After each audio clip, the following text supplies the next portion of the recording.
ಯಹೂದ್ಯರ ನಾಡಲ್ಲಿ ಜಗನ್ನಾಥನ ರಥಯಾತ್ರೆ. ಹಿಂದೂ ಯಾತ್ರೆಯಲ್ಲಿ ಹೆಜ್ಜೆ ಹಾಕಿದ ಇಸ್ರೇಲಿ ಸೈನಿಕರು. ಕೃಷ್ಣ ಭಜನೆಗೆ ಮಾರು ಹೋದ ಮಹಿಳಾ ಯೋಧರು.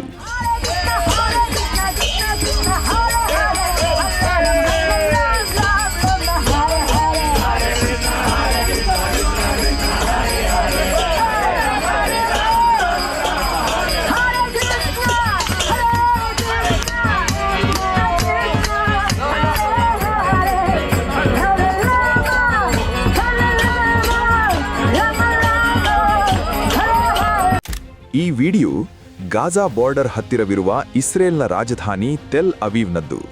ಇಲ್ಲಿ ಅಂದರೆ ಇಸ್ರೇಲ್ನಲ್ಲಿ ಪ್ರತಿ ವರ್ಷ ನಡೆಸಲಾಗುವ ಭಗವಾನ್ ಜಗನ್ನಾಥನ ರಥಯಾತ್ರೆಯಲ್ಲಿ ಇಸ್ರೇಲಿ ಸೇನೆಯ ಯೋಧರು ಹೀಗೆ ಮುಕ್ತವಾಗಿ ಡ್ಯಾನ್ಸ್ ಮಾಡ್ತಾರೆ. ಭಗವಾನ್ ಜಗನ್ನಾಥನ ರಥಯಾತ್ರೆ ಇಲ್ಲಿ ಕಳೆದ 5 ವರ್ಷಗಳಿಂದ ಸತತವಾಗಿ ನಡೆಯುತ್ತಿದೆ. ಈ ಟ್ರೆಂಡ್ ಕೂಡ ಈಗ ಬಹಳ ವೇಗವಾಗಿ ಬೆಳೆಯುತ್ತಿದೆ. ಇದರಲ್ಲಿ ಹೆಚ್ಚಾಗಿ ರಷ್ಯನ್ ಮೂಲದ ಹಿಂದೂಗಳು ಹಾಗೂ ಯಹೂದ್ಯರು ಭಾಗವಹಿಸುತ್ತಾರೆ. ಇವರು ಭಗವಾನ್ ಜಗನ್ನಾಥನ ಈ ಭವ್ಯ ರಥಯಾತ್ರೆಯನ್ನು ನೋಡಿ ಸಂಭ್ರಮ ಪಡ್ತಾರೆ.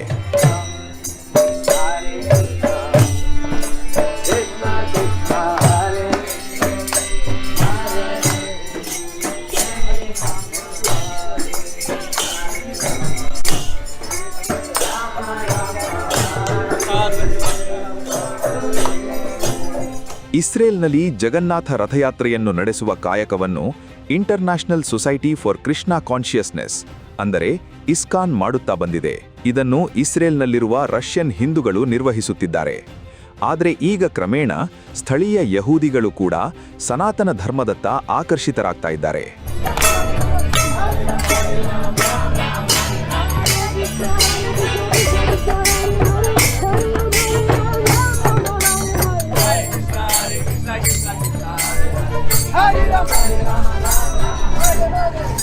ಇಸ್ಕಾನ್ ಮೊದಲ ಬಾರಿಗೆ 2022ರಲ್ಲಿ ಇಸ್ರೇಲ್ನ ರಾಜಧಾನಿ ತೆಲ್ ಅವೀವ್ನಲ್ಲಿ ಭಗವಾನ್ ಜಗನ್ನಾಥನ ರಥಯಾತ್ರೆಯನ್ನು ನಡೆಸಲು ಆರಂಭಿಸಿತು. ಅದಕ್ಕೂ ಮುಂಚೆ ಇಸ್ರೇಲ್ನಲ್ಲಿ ಅಂತಹ ವಾತಾವರಣವಿರಲಿಲ್ಲ. ಆದರೆ ಈಗ ಇಸ್ಕಾನ್ ಮೂಲಕ ಅಲ್ಲಿ ಸನಾತನ ಧರ್ಮ ಬಹಳ ವೇಗವಾಗಿ ಹರಡುತ್ತಿದೆ. ಜಗನ್ನಾಥ ರಥಯಾತ್ರೆಯ ಜೊತೆಗೆ ಭಗವಾನ್ ಶ್ರೀಕೃಷ್ಣನ ಜನ್ಮಾಷ್ಟಮಿಯನ್ನು ಕೂಡ ಪ್ರತಿ ವರ್ಷ ಇಸ್ರೇಲ್ನಲ್ಲಿ ಆಚರಿಸಲಾಗುತ್ತದೆ. ಕೆಲ ದಾಖಲೆಗಳ ಪ್ರಕಾರ 2020ರ ನಂತರ ಇಸ್ರೇಲ್ನಲ್ಲಿ ಸನಾತನದ ಪ್ರಭಾವ ತೀವ್ರವಾಗಿ ಹೆಚ್ಚಾಗಿದೆ. ಇದರ ಕ್ರೆಡಿಟ್ ಮುಖ್ಯವಾಗಿ ಇಸ್ಕಾನ್ಗೆ ಸಲ್ಲುತ್ತದೆ. ಪ್ರಸ್ತುತ ಇಸ್ರೇಲ್ನಲ್ಲಿ ಸನಾತನವನ್ನು ಪ್ರಚಾರ ಮಾಡುವ 3 ಪ್ರಮುಖ ಸಂಸ್ಥೆಗಳಿವೆ. ಮೊದಲನೆಯದು ಇಸ್ಕಾನ್, ಎರಡನೆಯದು ಸಾಯಿ ಆರ್ಗನೈಸೇಷನ್ ಹಾಗೂ ಮೂರನೆಯದು ಶಿವಾನಂದ ಯೋಗ ಆರ್ಗನೈಸೇಷನ್.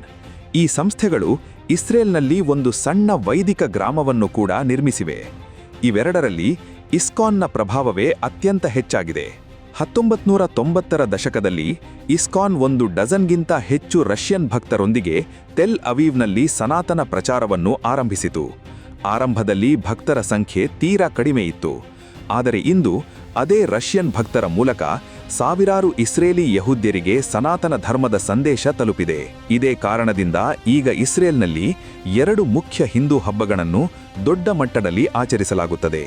ಮೊದಲನೆಯದು ಶ್ರೀಕೃಷ್ಣ ಜನ್ಮಾಷ್ಟಮಿ ಮತ್ತು ಎರಡನೆಯದು ಭಗವಾನ್ ಜಗನ್ನಾಥನ ರಥಯಾತ್ರೆ. ಜಗನ್ನಾಥ ಜಗನ್ನಾಥ ಜಗನ್ನಾಥ ರಕ್ಷಮಾ. ಅಷ್ಟೇ ಅಲ್ಲದೆ ಹಿಂದೂಗಳೊಂದಿಗೆ ಭಗವಾನ್ ಶ್ರೀಕೃಷ್ಣನ ಕೀರ್ತನೆಯಲ್ಲಿ ಪಾಲ್ಗೊಳ್ಳುವಲ್ಲಿ ಇಸ್ರೇಲಿ ಆರ್ಮಿಯ ಹೆಣ್ಣುಮಕ್ಕಳು ಸಹ ಹಿಂದೆ ಬಿದ್ದಿಲ್ಲ.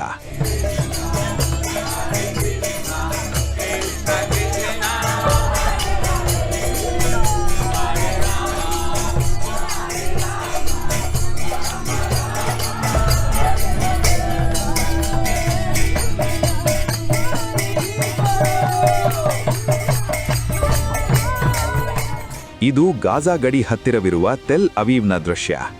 ಇಲ್ಲಿ ಇಸ್ರೇಲಿಯರು ನಡೆಸಿದ ಕೀರ್ತನೆಯಲ್ಲಿ ಅಲ್ಲಿನ ಇಸ್ರೇಲಿ ಡಿಫೆನ್ಸ್ ಫೋರ್ಸ್ ಅಂದರೆ ಐಡಿಎಫ್ನ ಹೆಣ್ಣುಮಕ್ಕಳು ಭಾಗವಹಿಸಿದ್ದರು.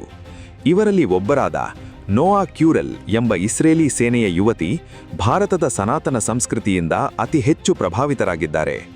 ಈ ಹಿನ್ನೆಲೆಯಲ್ಲಿ ಈಕೆ ಸನಾತನ ಸಂಸ್ಕೃತಿಯ ಬಗ್ಗೆ ಒಂದು ಹಾಡನ್ನು ಸಹ ಬಿಡುಗಡೆ ಮಾಡಿದ್ದಾರೆ. ಅದಕ್ಕೆ ಇದುವರೆಗೂ 38 ಮಿಲಿಯನ್ಗಿಂತಲೂ ಹೆಚ್ಚು ವ್ಯೂಸ್ ಬಂದಿರೋದು ವಿಶೇಷ.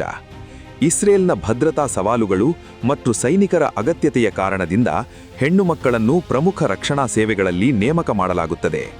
ಇತ್ತೀಚಿನ ವರ್ಷಗಳಲ್ಲಿ ಇದು ಗಣನೀಯವಾಗಿ ಹೆಚ್ಚಾಗಿದೆ. ಹೀಗೆ ದೇಶಕ್ಕಾಗಿ ಸೇನೆ ಸೇರಿದ ಹೆಣ್ಣುಮಕ್ಕಳು ಹಿಂದೂ ಧರ್ಮದ ಆಚರಣೆಗಳಿಗೂ ಮಾರು ಹೋಗ್ತಾ ಇರೋದು ಹೆಮ್ಮೆಯ ವಿಷಯವೇ ಅಲ್ಲವೇ?